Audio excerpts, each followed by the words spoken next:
Verse number, asa na? 19. So he went back with him. Imbis nga pauli na unta, ang kaning propeta nga gisugo sa Ginoo ning balik. Unya ning sabay siya sa katong tigulang nga propeta. Verse number, asa na ta? 19. So he went back with him and did eat bread in his house and drank water. Unsa gani ang giingon sa pulong sa Ginoo sa iya ha?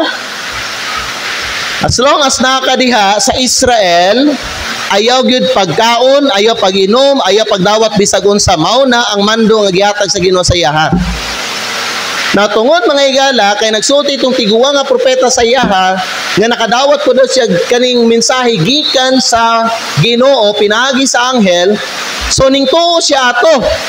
Unya ning sabay siya atong tigulang nga propeta, unya ning adto siya sa iyang balay, unya nagkaon, unya naginom.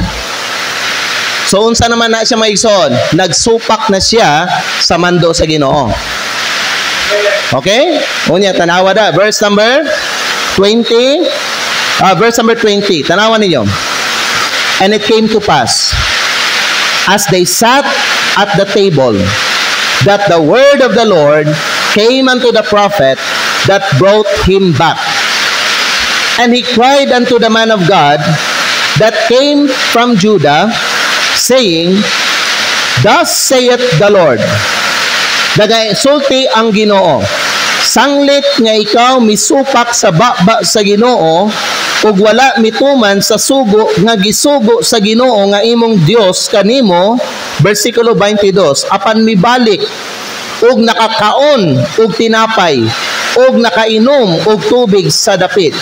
Nga niini ang Ginoo miingon kanimo, ayaw pagkaon ug tinapay ug ayaw pag-inom ug tubig, ang imong patay nga lawas dili makaabot ngadto sa lubnganan sa imong mga amahan. Buot pasabot, mamatay siya diha sa Israel, unya ang iyahang patayng lawas dili makauli didto sa iyang lugar sa Judah. Nagsunod mo sa ako wala? Naminaw mo o wala? Alright, parahin ta verse number 23. O kini nahitabo, human nga siya nakakaon og tinapay o human nga siya nakainom, nga siya mimuntura alang kaniya sa asno. So pauli na siya, unya tanawa nga alang sa propeta kinsa iyang nadala pabalik. 24. Ug sa diha nga siya nakagikan na, usa ka leon misugat kaniya diha sa dalan ug mipatay kaniya.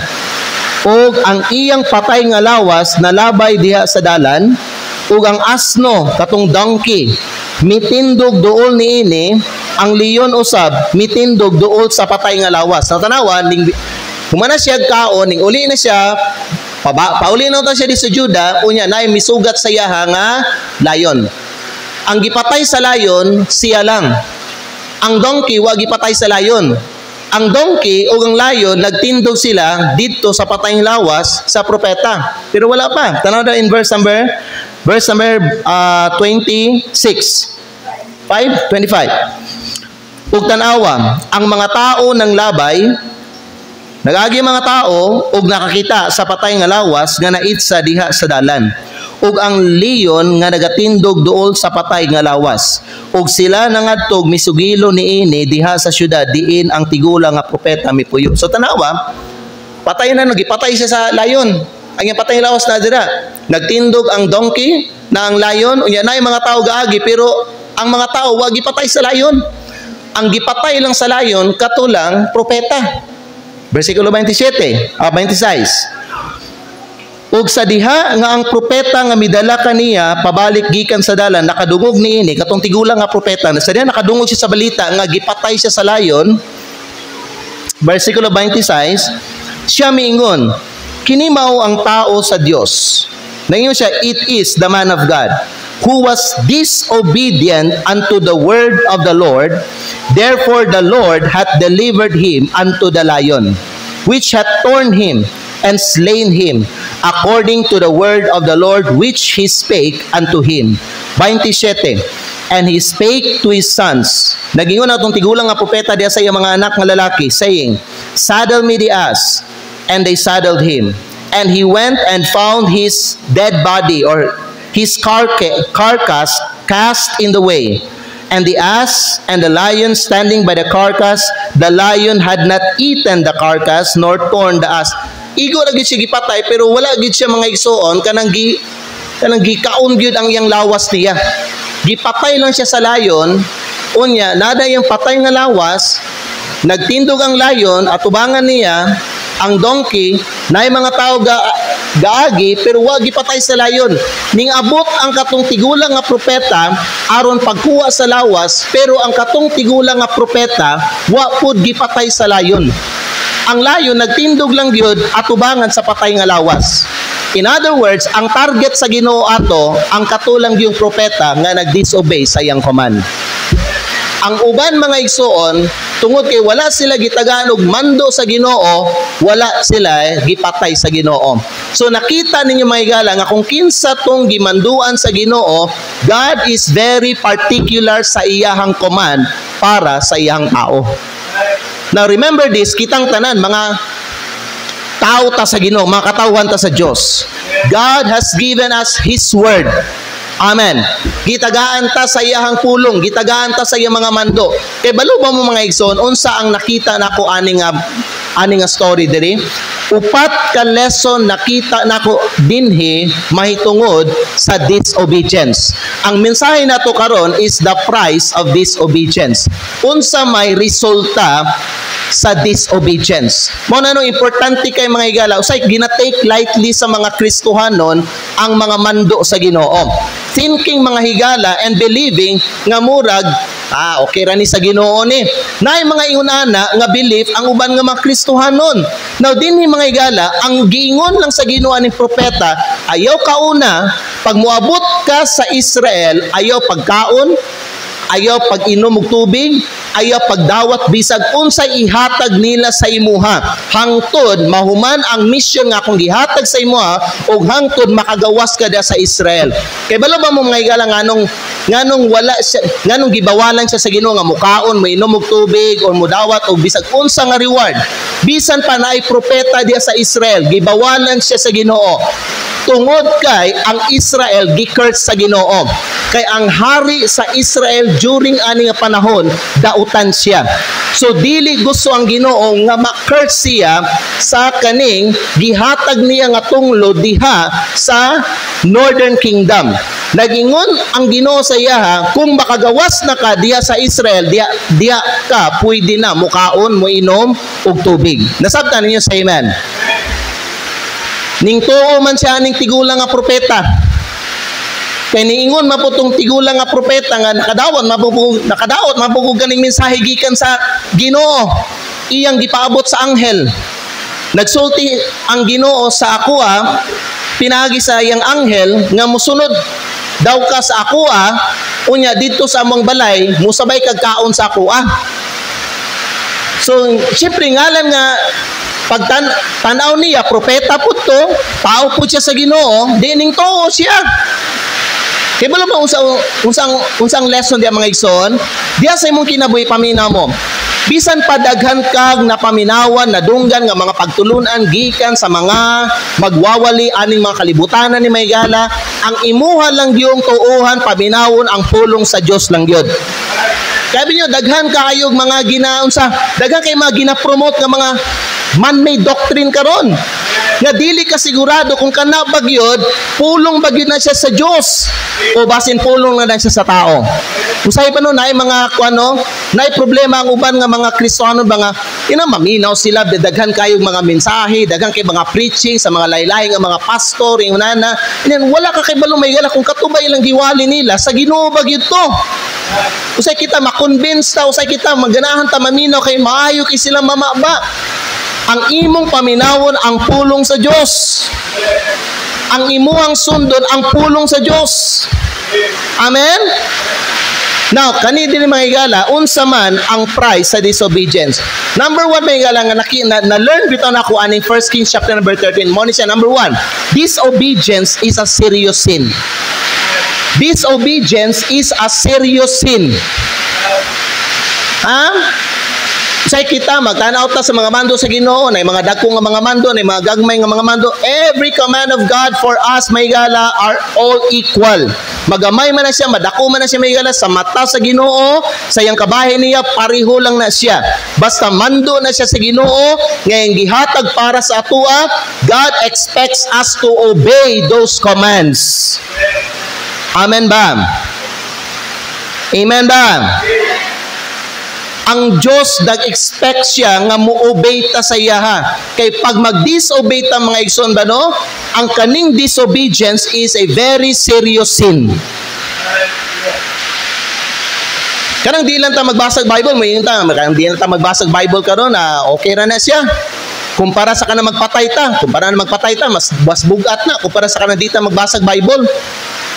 Kanang mangawat ta, mas bugat na siya nga sala kumpara sa kanang dili ta magampo, di pampaminaw mo. Parihura na siya mga igsoon, parihura na siya kabugaton. Kanang magpatay ka, kanang mangawat ka, o kanang di ka magampo, kanang di ka magbasag Bible, parihura na siya kabugaton. Walay dagko, walay gagmay nga sala sa mata sa Ginoo. Walay mortal sin, walay venial sin sa mata sa Ginoo mga igsoon. Tanan nga mando niya, magamay man na siya, madako man na siya, bugat man na, ugaan man na siya, sa ato ang pananaw, sa atong hunahuna, sa mata sa Dios pantay ang tanan. Basta ngalan nga nagdisobey ka, nagdisobey jud ka sa iya ha. Disobedience is a serious sin. Ikaduha, God takes regard on our obedience. Ginatagad sa Ginoo ang atong obedience. Ha? Kani mga igsoon sa atong gibasa nato tanaw, gitagad gyud sa Ginoo ang kaning obedience aning propeta.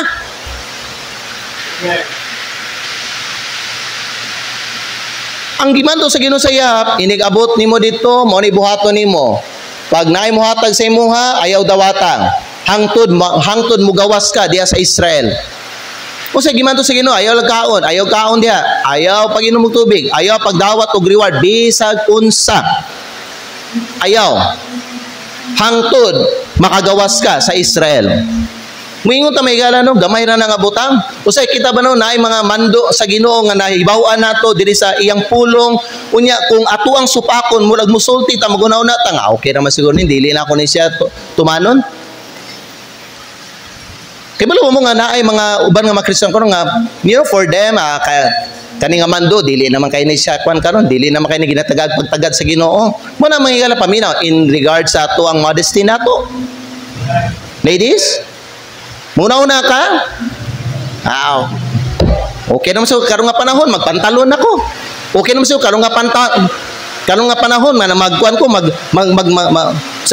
magsuot ka ng mubo nga short. Karong nga panahon, okay naman ni karon. Wala naman kani ginatagad sa Ginoo, dili mga higala. Ang Dios wala gabago sa iyahang mga mando. Amen. Mayon mo, karong nga pa na, okay naman karong nga, manguyab og unbeliever. Dili mga igsoon. Kana nga mando, sukat pa na sa una, ug hangtod karon na, hangtod na sa hangtod, ang kanang mando sa Ginoo, di na niya baguhon. Usahay kita no, we take lightly His commands. Unya, ato ang gina-change may gala, kasi ba, ginakuha na to, ginausab na to, ang prinsipyo sa Ginoo. Nagahimo tag ato ang faith ba, belief na to ba nga, kaning nga mando, acceptable na ni siya karon sa ato ang Ginoo. Sa una, dili ni siya, pero karon acceptable na ni siya. Dili mga igala. God takes regard in our obedience. Amen? Kana magsimba ta, na mga uban nga mga Kristiyano karon, okay, tanawa. Pila ka mga Kristiyano karon wala ka simba. Ngano man, sa ilaha okay lang sa ilaha. Ngano man naghimo sila, nagformulate sila ba no og kanang pagtuo ba nga okay ra kung buntag ko magsimba. Mo na wala sila kanong hapon. Ngano man para sa ilaha, acceptable na siya karon sa Ginoo. Nga buntag na ko magsimba paghapon dili na. In other words, nagsimba kog buntag paghapon, maski pa nga di ko magsimba, dili ko makasala sa Ginoo.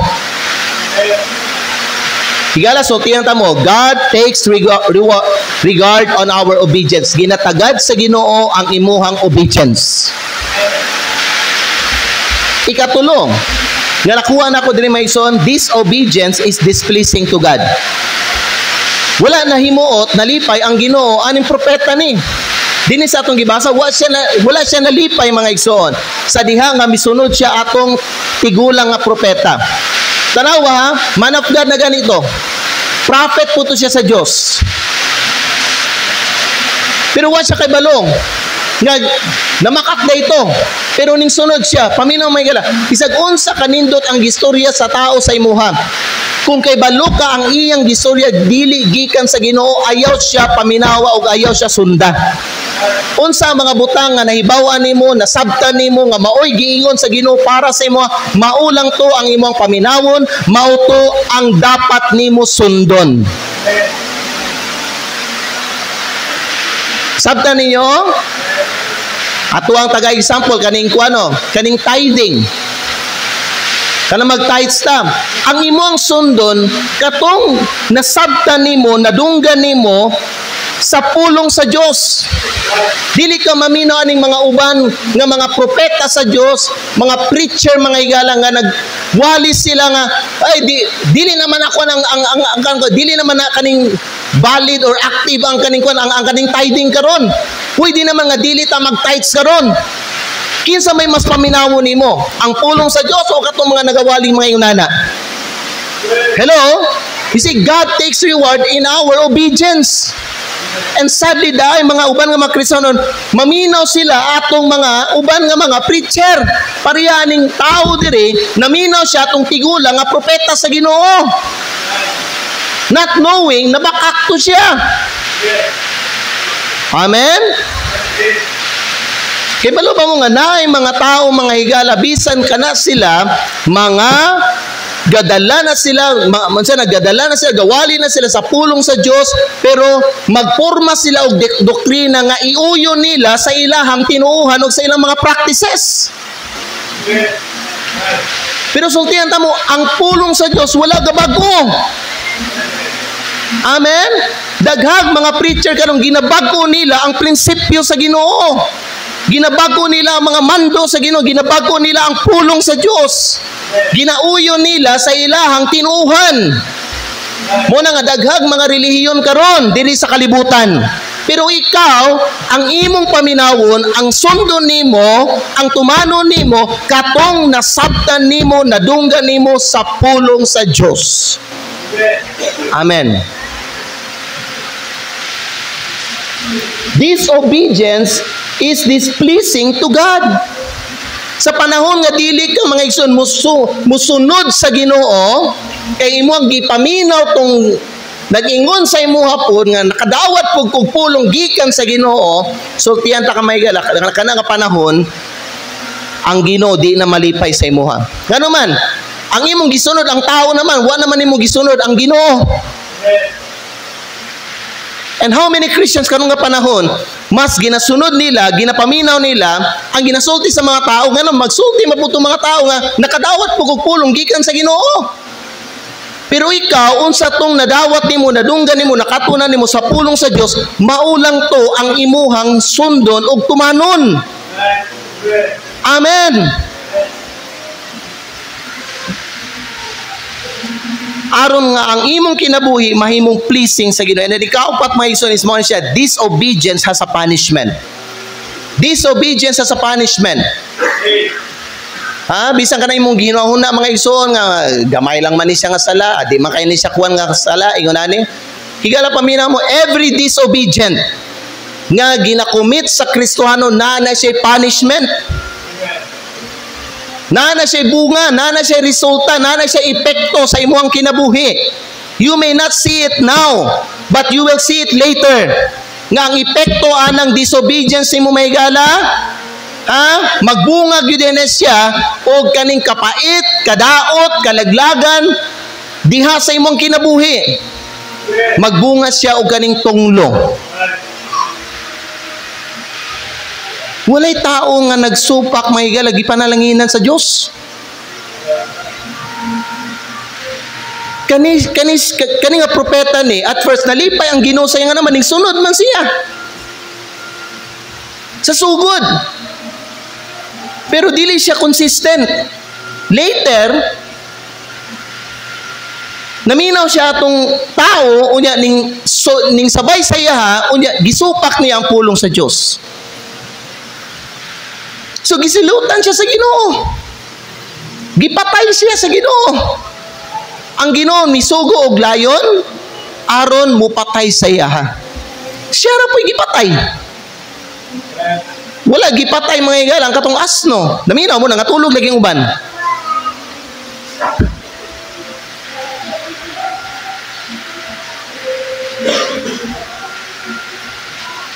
If you are sleepy, stand up.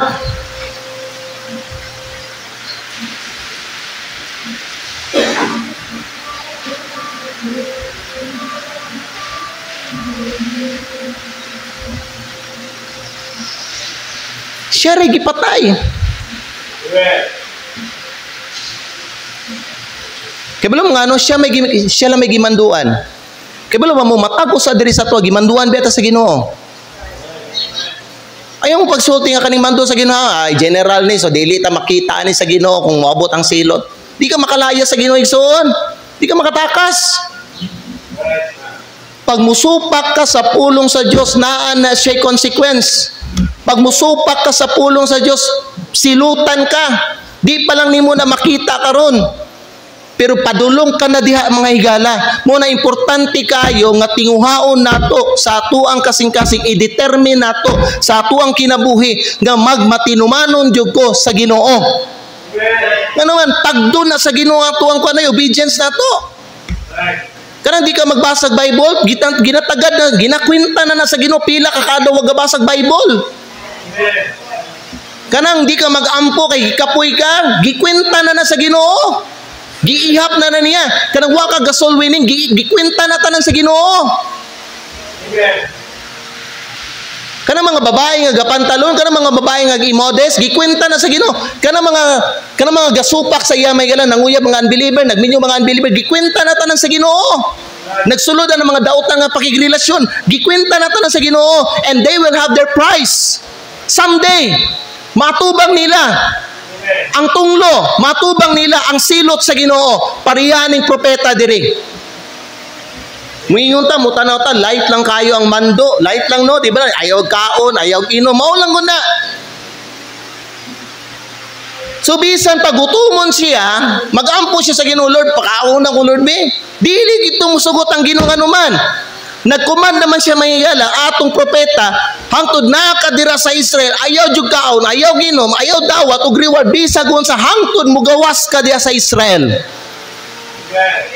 Nya kita mo kung nata sa part ani nga propeta musulti ta, makasabot man siguro ang Ginoo. Kay gigutom gud ta lang mamatay. Gusto sa Ginoo mamatay dayta. Dili ko na naigsuon. Pag naigimando ang Ginoo sa mo, God expects you to obey orders. Bisan paggutumon ka na, bisan giuhaw ka, hangtod na pa ka sa Israel, ayaw gawa, ayaw kaon, ayaw ginom. Kay mando man sa Ginoo. May mga uban nga mga Kristohanon, kasabot na siyang ginawa ni, mukhaon ka mga pagkaon nga gihalad sa pista. Kasabot man silang ginawa ni, ihamang gyapon ni. Dili igsoon, pag ang Ginoo na gimando sa imuha, God expects you to obey. Kay sa adlaw mo disobey ka, paminaw, disobedience has a punishment.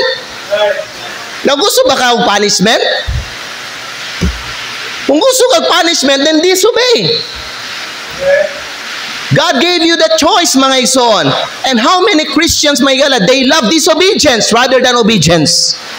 Pero kung pangutanong ni mga Ginoo, God delights in obedience. Di madala ang Ginoo na imuhang opering-opering nimo diha. Di madala ang Ginoo na imuhang simba-simba nimo diha sa iyaha. Basta ikaw nag-disobey ka sa iyaha, particular ang Ginoo atong command niya sa imo igsoon. Pag gisupak to niya, paminaw bisag gasimba pa ka, silutan ka pagya, silutan gyapon ka sa Ginoo. Nag-disobey man ka. Dilibot pasabot, nagsimba ka, naghatag ka sa imuhang tais, di nakasilutan sa Ginoo kay nganuman. Nagsimba na gud ka, tanawan ninyo ang gingon sa pulong sa Dios. 1 Samuel 15 verse 22. 1 Samuel 15 verse number 22. Kaniyang last nga verse mga igsoon. Tanawan niyo diri oh. And Samuel said, hath the Lord as great delight in burnt offerings and sacrifices? Malipay ba ang Ginoo dako? Ikaw magkuan ka, maghalad ka, mag-sacrifice ka? Do you think kung ikaw mag-sacrifice ka, maghalad kang mga hayo para sa kuha, di na nako tutagdo nimong disobedience? Ang giingon mga igala sa Ginoo kay King Saul, mao ni.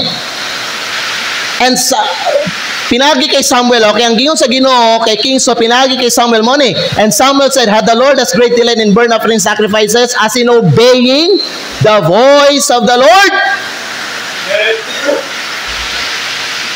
Ang giingon ni Samuel, behold, to obey is better than sacrifice.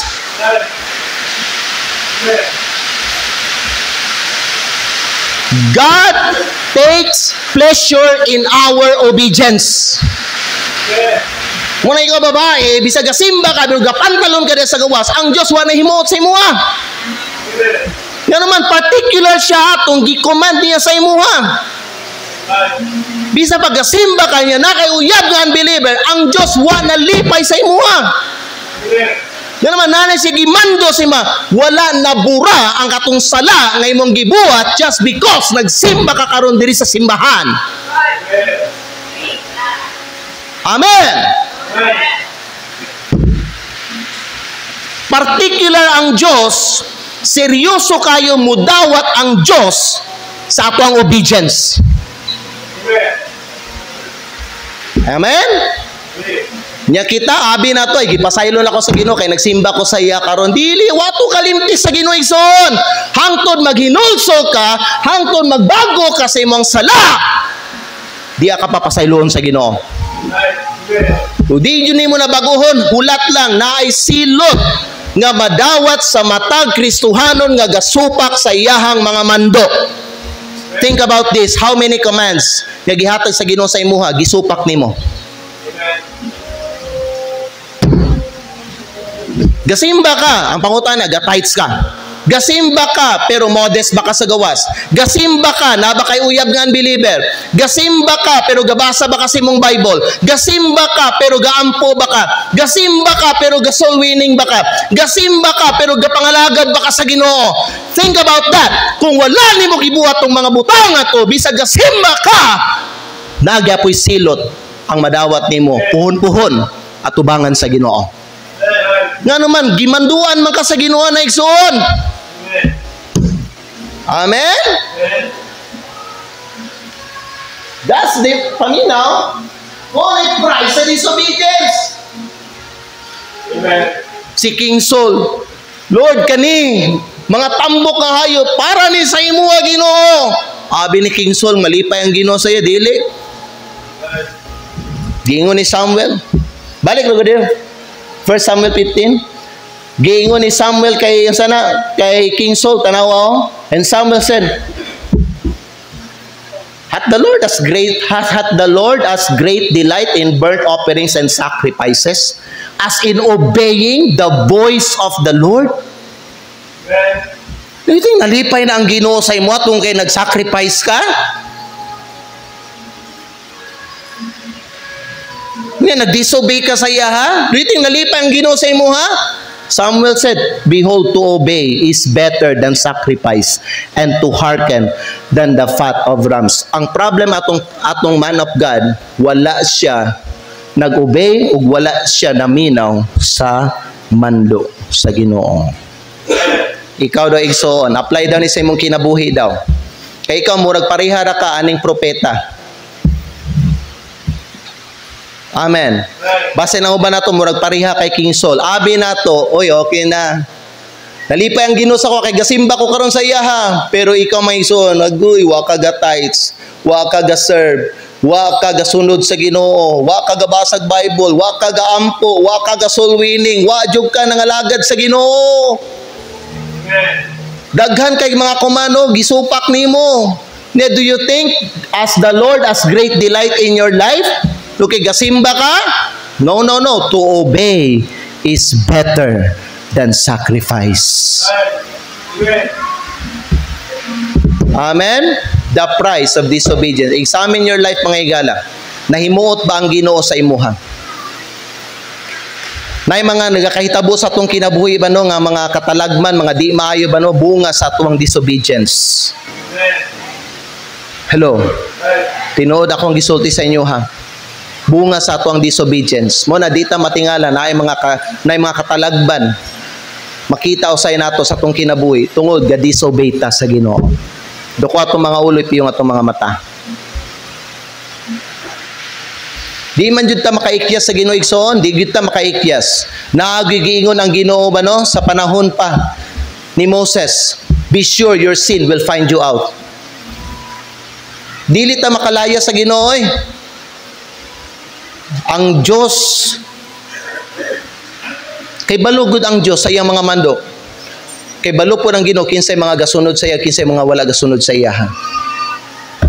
So sa imong kinabuhi karon mga higala, pangutana daw imong kaugalingon, nagmasinugtanon ba ka diha sa Ginoo? Nahimo ba kang obedient? Ayaw na basi ang imong pagsimba nimo. Tanawa sa uban nga mga area, tanawa sa mga uban nga mga butang nga gimando sa Ginoo sa ima, obedient ba ka sa Ginoo? Mao nay tagdo nato karong hapon. Father in heaven, please move the invitation. Salamat sa mensahe Ginoo despite of the distractions, disturbances, noises. Lord, salamat nga ang imong pulong nagprevail gihapon. Lord, I pray that you move the invitation, speak to your people this afternoon. Kung asa nga area sa ilang kinabuhi, Lord, nga disobedient sila, I pray, Lord God, move upon their hearts and deal with them, Lord God, according sa ilaha Ginoong obedience and disobedience, Ginoo. Bless this invitation. I pray this in Jesus' name. Pwede ta manindog mga higala, mga igsoon, manindog ta. There's a price in our disobedience. There's a price in our disobedience. God will take regard in our obedience. Diha sa imong kinabuhi igsoon, examina na lang daw palihog. Okay? Ayaw mo panudlo og laing tao. Okay? Point yourself and examine yourself. Ikaw ba sa imuhang kaugalingong kinabuhi nagmasinugtanon ba ka sa Ginoo? Nagmatinumanon ka ba sa iyahang pulong? Nagtuman ba ka sa mga mando nga iyahang gihatag sa imuha? Kaya kaning pagsimba usa man po ni siya kakuman. Walay problema nato dinhi regarding sa pagsimba. Kay nagsimba man mo whole day karon, ang pangutana how about sa uban nga mga mando nga gihatag sa atong Ginoong Hesukristo para sa tuwa? Question, nagsoul-winning ka ba? Question, nagpagamit ba ka sa Ginoo? Kuman man gyud na, serve the Lord. Question, imuha bang ginameditate ang iyang pulong? Question, nagaampo ba ka? Kumusta imuhang prayer life? Question, sa imong giving, faithful ba ka o honest ba ka sa imong tithes? These are the things that we need to consider, higala. Dili lang atong presensya diri sa simbahan. Maayo ni. Natuman nato ni usa lang ni siya ka command. How about sa uban nga mga command sa Ginoo igsoon? Karon nga hapon, ikaw lang ang nahibalo sa imuhang binuhatan. Ikaw ang nahibalo kung ikaw ba nagmatinumanon ka o wala. Ikaw lang ang nahibalo kung nag-obey ba ka o wala, higala. Kung unsa man gani ang imuhang issue karon sa imuhang kinabuhi, i-deal na sa Ginoo, i-deal na atubangan sa Ginoo. Make business with God. Pagbag-o sa imuhang gikan sa imong pagka-disobedience, start being obedient right now. Kay ang Dios malipay siya sa mga obedient nga mga katawhan niya. Pag ma-obedient ta, maging obedient ta, panalanginan ta niya. Pag mag-disobey ta mga higala, matunglo ta sa tuang disobedience. Na ay punishment, na ay price, na ay silot, na ay epekto ang atong disobedience. Dili ta mangandoy anang disobedience, dili ta dapat ana muiwas ta na. Undangan nato na higala. Kay nga naman naa siya'y resulta basta mag-disobey ta. If you want to come and pray, come to the altar, pwede ka mag-ampo sa Ginoo, mag-istorya sa Ginoo, unsa imong sala, atubangan sa Ginoo, unsa imong issue, whatever it is, unsa man ay higala, ikaw ang nahibalo. Ikaw ang nahibalo. Wala kay matago sa Ginoo. Be sure your sin will find you out. Gingon ni Kristo unsang butang nga gitago nimo sa ngit-ngit, mahayag gyapon na mga higala. Kay ang Dios kahayag siya. Importante sa atong kinabuhi, let's purpose in our life that we would become an obedient Christian. If you want to pray, pwede ka mag-anhi karon, pwede ka makigistorya sa